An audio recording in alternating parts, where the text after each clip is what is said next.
Your ship's amazing, Shepard. I've never seen a drive core like this before. I can't believe you were able to fit it into a ship this small. I'm starting to understand why you humans have been so successful. I had no idea Alliance vessels were so advanced. The Normandy's a prototype. Cutting-edge technology. A month ago, I was patching a makeshift fuel line into a converted tug ship in the flotilla. Now, I'm sitting on board one of the most advanced vessels in Citadel space. I have to thank you again for bringing me along. Traveling on a vessel like this is a dream come true for me. I had no idea you found ship technology so interesting. It comes with being a Quarian. The migrant fleet is the key to the survival of my people. Ships are our most valuable resource. But we don't have anything like this. We make do with cast-offs and second-hand equipment. We just try to keep them running for as long as we can. Some of the fleet's larger vessels date all the way back to our original flight from the Geth. I can't believe your fleet's still using ships that are 3 centuries old. They're constantly being repaired, modified, and refitted. They aren't pretty, but they work. Mostly. We've tried to make ourselves as independent as possible on the flotilla, grow our own food, mine, and process our own fuel. But some things we just can't make on our own. A patch to maintain the hull integrity requires raw materials we just don't have. That's why our pilgrimages are so important.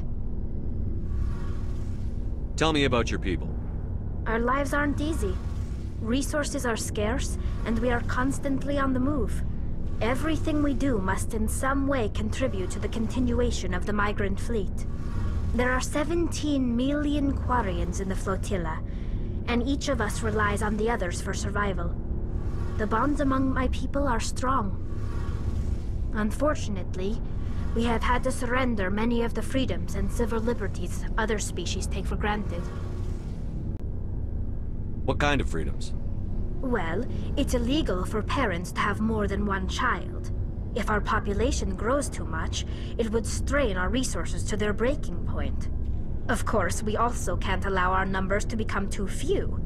If our population is in decline, the rule against single births is temporarily repealed. In extreme cases of population decline, incentives are even offered to encourage multiple births, though the Conclave hasn't had to take such measures in nearly a century. That's your government? The Conclave is our civilian branch of government. Each ship can elect a representative to serve on the Conclave and make decisions that affect the fleet as a whole. On matters that affect an individual ship, however, the captain has the final say. It's a tradition that dates back to the early days, when the fleet was governed by martial law. Fortunately, most captains nowadays are smart enough to have an elected council from their crew to give them advice and guidance. So the ultimate power rests with elected officials?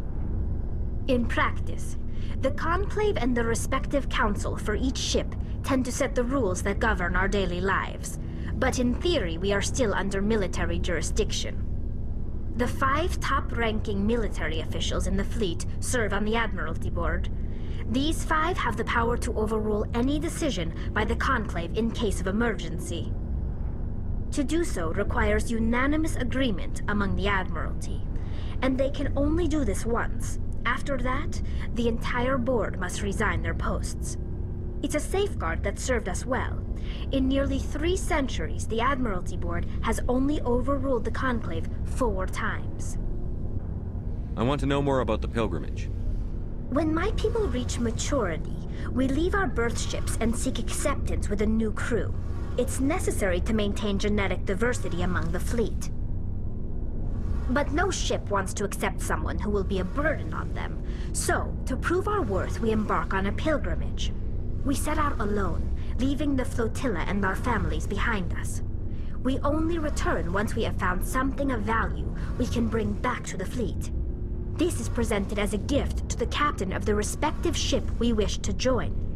If the gift is accepted, we are welcomed into the crew. Can a captain choose to reject the gift? That doesn't happen often. Most captains are eager to increase the size of their crew. it increases their own standing in our society. Even when a gift is not particularly valuable, the captain usually accepts it out of a sense of tradition. However, there is a stigma to presenting a substandard gift. It's not the best way to make a good impression on a new community. Most pilgrims don't return until they find something worthwhile. I can't believe they just send you off alone. It's not like they just cast us out.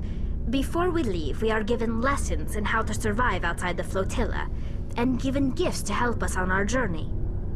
We also receive implants to fight off sickness and disease. Generations of living in an isolated and highly controlled environment have left our immune systems weaker than most. By the time we leave the fleet, we are well equipped for the pilgrimage. This is a rite of passage for all Quarians. If it were dangerous, our numbers would suffer. Virtually every pilgrimage ends with a triumphant return and the ritual presentation of the gift to one of the fleet's captains. I want to talk about something else. Like what? I should go. See you later.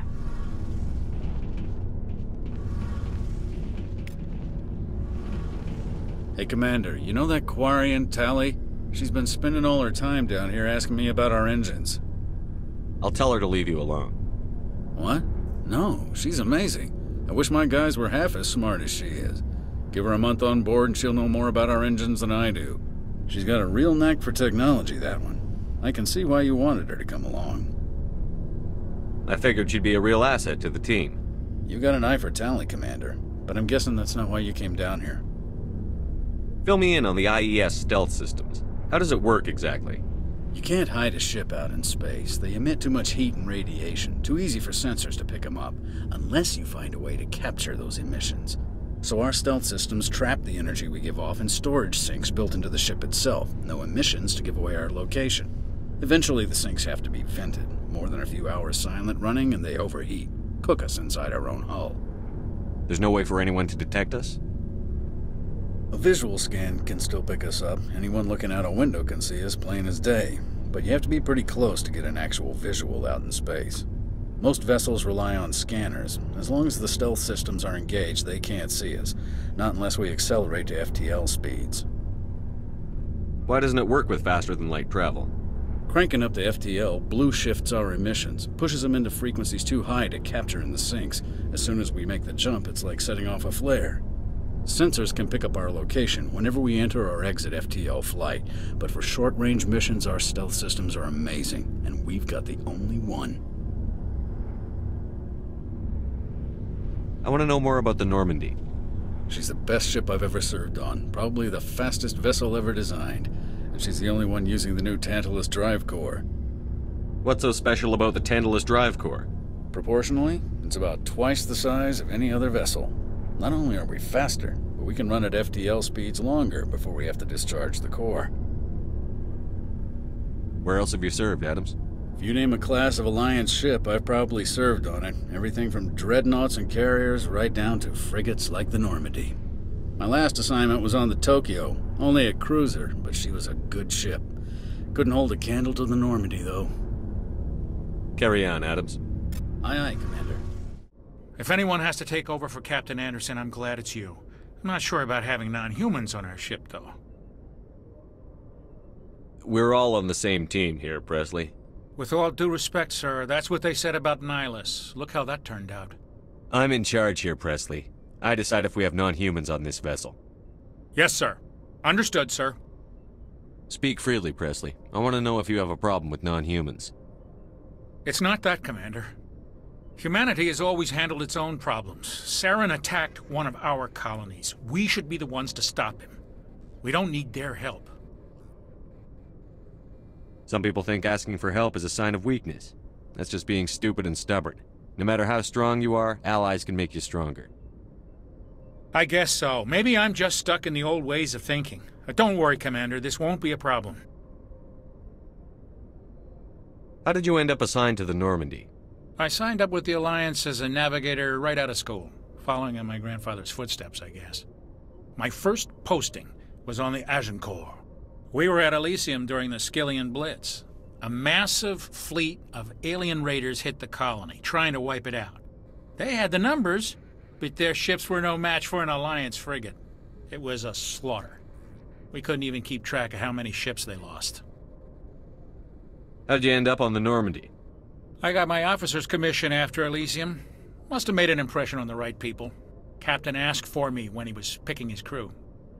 Carry on, Presley. Yes, sir.